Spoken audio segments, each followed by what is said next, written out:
Hey, what's up, y'all? This is Rodney, and I'm back, and I just wanted to come and run my mouth. Now, listen, I was in my bed, and Potomac popped in my head, okay? And I was thinking, I was like, girl, that's part of the problem. Let me read the tweet that I sent out regarding, Potomac. So, this is what my tweet says, and then I'm going to, of course, go more into detail with you guys. The girls seem to have fun when Gizelle is not around. Gizelle is definitely part of the problem. It seems as though when the cameras are down, the girls let their hair down and have a good time. Example, when they were in Miami and Mexico. Both times, Jizzy wasn't around. It's kind of like when your parents go to bed and you and your siblings start to cut up, have a good time, sneaking snacks, playing video games longer, etc. When the cameras are up, Giselle wants to be the leader of lies, chaos, and confusion. If the girls could bring the energy that they have when the cameras go down for when they're up, that would be a step in the right direction. The cast outside of Giselle have to take ownership that they play a part in this show being what it is too. We want to see fun times, real storylines, drinks, laughter, building friendships, being vulnerable with each other, and someone getting cursed out from time to time. Somebody got to get cursed out in the friend group. They never have fun when the cameras are up as a collective because they're too worried about who they will have to read at dinner. And that's really what it comes down to. It's no coincidence that the times that Giselle was not around are the times that they say they have the most fun. So in a way, it does kind of seem like Giselle is in charge of the girls.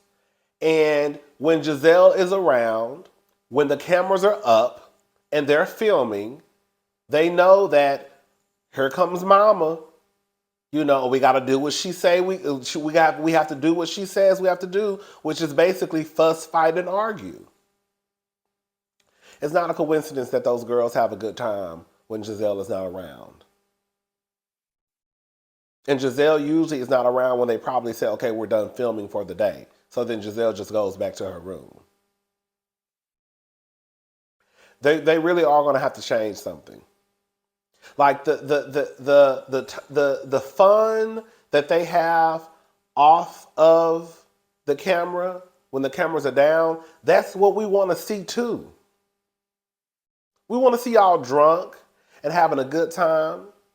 One of the best episodes last season for Real Housewives of Atlanta was when Kenya was drunk at Sheree's house having the time of her life. That was funny. We have gotten to the point where, and maybe it's our fault as viewers, where these girls feel as though every time they get together, it has to be a read or a shade fest. And that's just not true. Yes, we want to see somebody get cursed out. Yes, we want to see somebody get read. But we also want to see y'all have a good time. I want to see y'all pat each other coochies.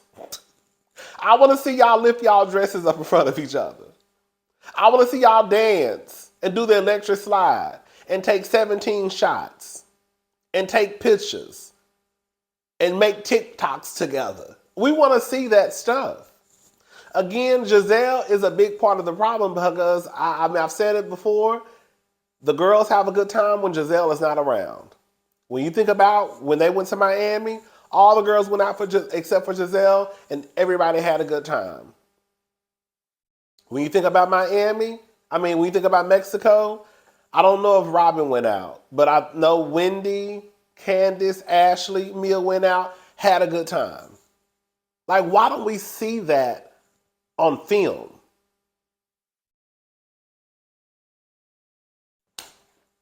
They're going to have to do something. They're going to have to do something. And they also let us know what's happening at the reunions. I really don't care at this point. It's kind of like, girl, I feel like the reunion is kind of pointless. But, girl, we still going to watch. That's what they say in part one, which happens on February the 19th. In part one, Ashley reveals a reason behind her recent breakup with Winterhouse's Luke.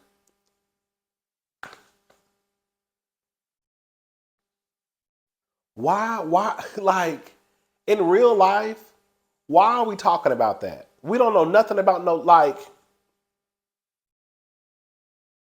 why are we talking about some made up relationship with this guy from another show? Like, if you have not saw that on the blogs, you would not know what they were talking about. So why are we discussing this at the reunion? I thought the reunion was to go over things that happened throughout the season. This lets me know that this reunion is going to be whack. They talking about stuff that ain't have nothing to do with the season. In part one, Ashley reveals the reason behind her recent breakup with Winterhouse's Luke. No one cares. Again, if you don't keep up with the blogs like that, you wouldn't know who Luke was, and you wouldn't know that Ashley was talking to some guy named Luke. And what she is set to gain from her divorce settlement with Michael. Mia discloses how she and Gordon lost control of their businesses and update the group on their rocky financial status. Again, why are we discussing that when if Mia comes back next season, that should be something that should be talked about next season? Does that make sense what I'm saying? We're talking about a whole bunch of stuff that girl wasn't even shown on the show. So why are we having a discussion about it? Y'all did not talk about Gordon's and Mia's financial status on the show. Y'all did not talk about her businesses on the show. So why are we talking about it now? Again, the only way you would know about stuff like, if you only watch the show and don't keep up with the mess like I keep up with the mess and some of y'all keep up, then you'll be like, what are they talking about? Candace reacts to watching Gizelle's allegations against Chris play out and accuses her former friend of bold-faced lies. Part 2, which is Sunday, February the 26th, the rift between Candace and Gizelle continues as they address all of Gizelle's allegations against Chris from season 7. Gizelle's opened up about her recent surgery and dating a younger man.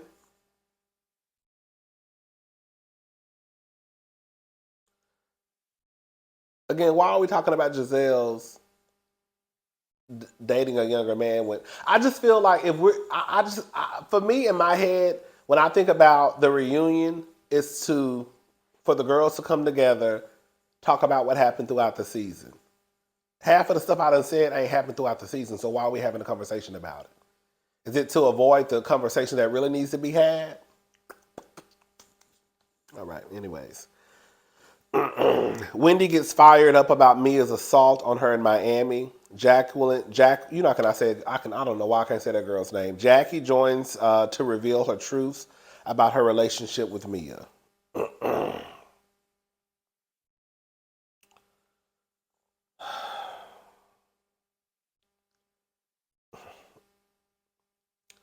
Part 3, March the 5th. The reunion concludes as Ashley and Candace discuss the events that led to the dissolution of their once friendship. The husbands join, and Chris confronts Gizelle about the accusations she made against him. Karen faces off against Charisse and sets the record straight about the rumors of her infidelity. Andy has a special post-reunion conversation with Robin and dives into Robin's bombshell admission that Juan was inappropriately communicating with another woman prior to their wedding. Girl, hanging up flat screen. Girl, unless it's Robin's exit interview, girl, I don't want to see it. Caroline. Girl, it is what it is. Like,